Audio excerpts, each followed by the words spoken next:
كشف تحقيق غربي مشترك نشرت نتائجه شبكة CNN الأمريكية أدلة على استهداف الجيش السوداني الممنهج للمدنيين في ولاية الجزيرة على أساس عرقي.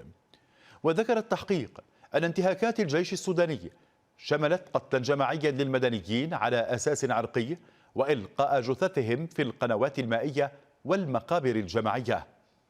وأظهرت نتائج التحقيق أن الجيش السوداني ارتكب انتهاكات تصنف كجرائم حرب وجرائم ضد الإنسانية ترقى إلى مستوى التطهير العرقي.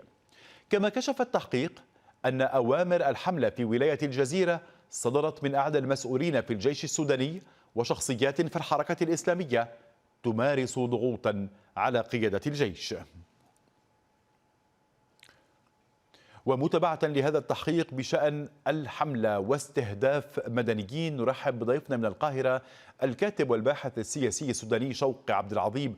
أستاذ شوقي، من يطلع على هذا التقرير ل CNN يعني يدخل في التفاصيل وهذه التركيبة المعقدة إن كان داخل الجيش أو أيضا الجماعات المتطرفة في السودان، كيف يمكن أولا وصف نتائج هذا التحقيق وهذه التركيبة وجرائم الحرب المرتكبة؟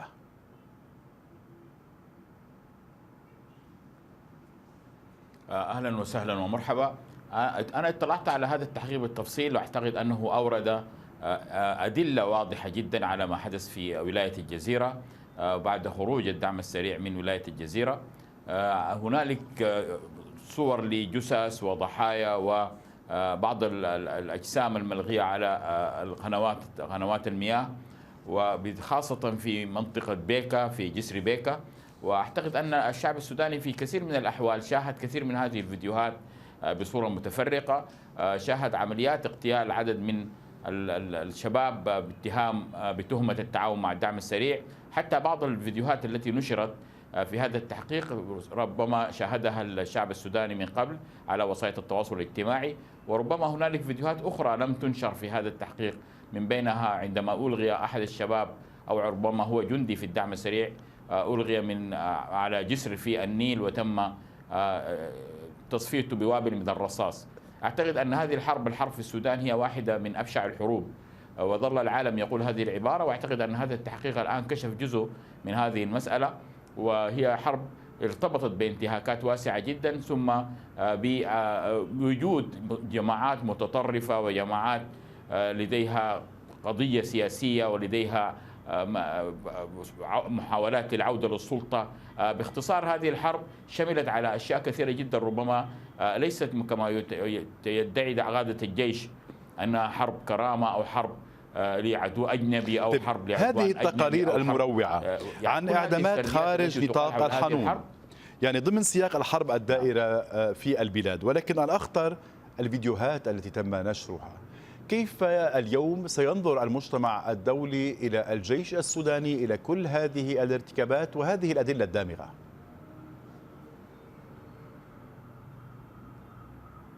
الجيش ربما هنالك فيديوهات كانت أخطر من هذه الفيديوهات من قبل، كانت فيها قطع للرؤوس وكان فيها بغر للبطون. والجيش في تلك اللحظات قال أنه سيقوم بتحقيق في المسألة وشكل لجان للتحقيق. ثم هنالك الحديث عن الأسلحة الكيميائية واستخدام الأسلحة الكيميائية. الجيش أيضا قال أنه سيقوم بالتحقيق في المسألة، وأيضا شكل لجان تحقيق. وأعتقد أن الجيش سيفعل هذه المسألة مرة أخرى مع هذه الفيديوهات وهذا التحقيق الذي نشرته CNN ووايت هاوس. أعتقد أنه سيقوم بنفس المسألة، سيقول أنه سيقوم بالتحقيق وسيقوم بتشكيل لجان تحقيق. وهذا أيضا رأيناه في الفاشر عندما أدين أبو لولو أو اتهم أبو لولو الذي قتل العشرات من المدنيين في الفاشر. أيضا الدعم السريع قال أنه سيقوم بالتحقيق ووضعه في المعتقل، ولكن لم يرى أحد أي نتائج حتى هذه اللحظة. أعتقد هذه الحرب، الطرفي الحرب الآن هم في دائرة الاتهام باستمرار بانتهاك المواطن السوداني، بانتهاك الشعب السوداني، بانتهاكات ربما خارج إطار القانون. هذه هي المسألة الكبرى، ورأينا مثل هذه التصفيات ربما حتى في الخرطوم وحتى في ولايات سنار ومناطق الدندير وغيرها. رأينا مثل هذه الممارسات من الجيش مرة ومن الدعم السريع مرة، وكل هذه المسألة تتم خارج إطار القوانين، ويسمح لمواطن أن يحمل السلاح وينفذ هذه الجرائم، ولكن تقارير موثقة بهذه الجرائم مجموعات تقول أنها تساند الجيش. وقت عن لجان تحقيق رسمية تابعة للأمم المتحدة، ربما عن الجنائية الدولية، وهذا مسار قانوني طويل. ولكن أمام هذه الأدلة وأمام هذه الوقائع، من سيوقف المجازر المرتكبة بحق الشعب السوداني، بحق المدنيين الذين يعني لا حول ولا قوة لهم، وتستمر هذه المأساة الحقيقية منذ إبريل 2023؟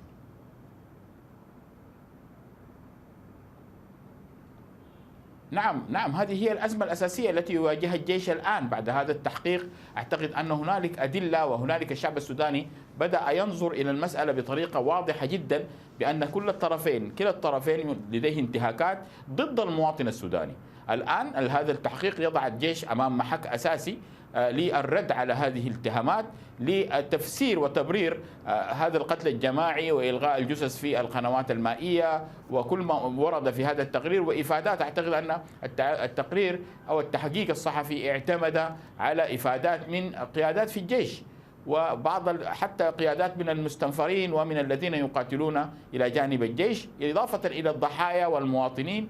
فلذلك أعتقد أن الجيش، هذا التحقيق يضع الجيش في محك صعب جدا، عليه أن يبرر هذه الأفعال. والشيء المؤسف أن يتحدث عن أن هذه المسألة تتم بطريقة انتقائية عرقية لبعض السكان وبعض المكونات في ولاية الجزيرة، ورأينا ما حدث أيضا في الكنابي وفي مناطق مختلفة. فأعتقد أن هذه المسألة تضع الجيش أمام محك رئيسي في أنه هذا الشعب الذي الآن يقتل يجب أن يخرج الجيش ويبرر هذه المسألة، أو على الأقل يدين من قاموا بهذا الفعل.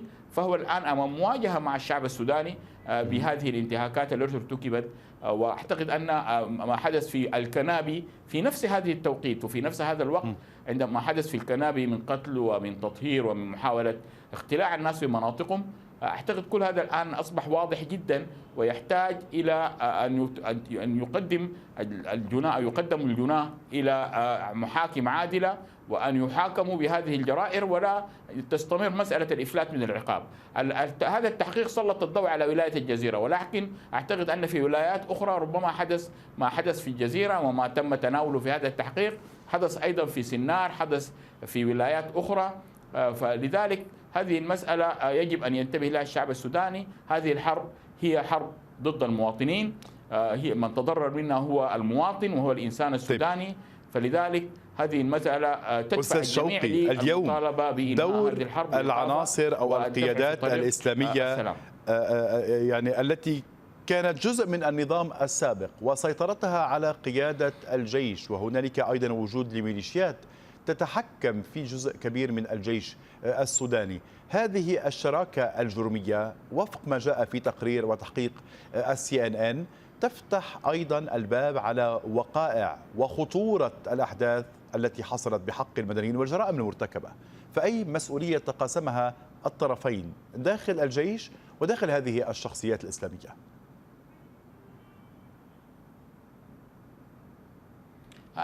نعم، هذه هي النقطة الخطيرة فيما يتعلق بالجيش بعلاقته مع الحركة الإسلامية. هذه النقطة التي يجب أن تناقش باستفاضة، وربما هي محسوبة على الجيش هذه المسألة. والجيش هو جيش قديم وجيش ربما مهني في بعض المناطق، كان في حروب سابقة، وربما فيه بعض القيادات التي كانت ترفض هذه المسألة.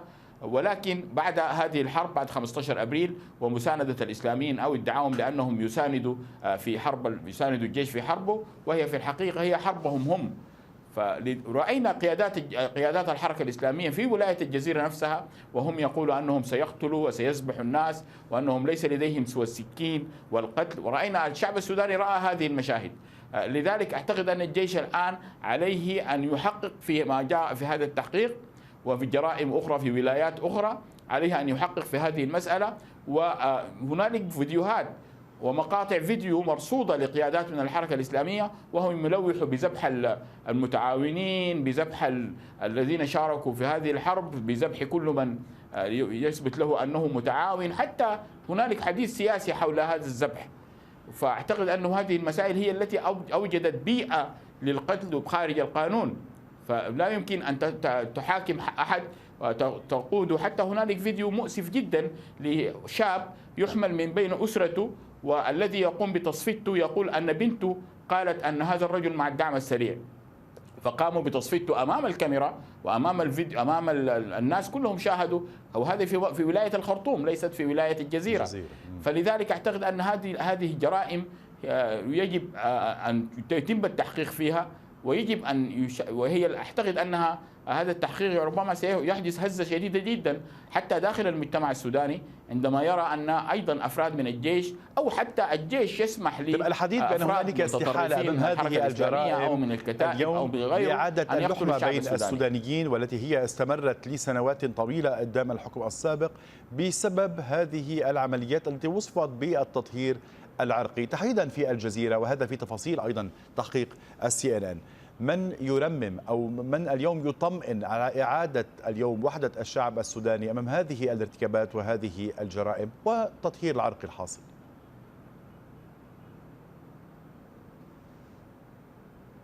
نعم، هي مسألة التطهير العرقي وكشف التطهير العرقي وتسمية الجرائم بالتطهير العرقي، فهي تحتاج إلى لجان تحقيق حقيقة. فلذلك أنا أعتقد أن مسألة رفض الحكومة أو رفض حكومة بورسودان للجان التحقيق، أعتقد أن هذه المسألة يجب أن تتم مراجعتها حتى من حكومة بورسودان، لأن هذه الاتهامات ستظل مستمرة وتظل هذه الإدانة مستمرة في الوسائط الإعلامية وفي التحقيقات الصحفية وهكذا، وهذه المسألة لا تحسم إلا بلجان تحقيق.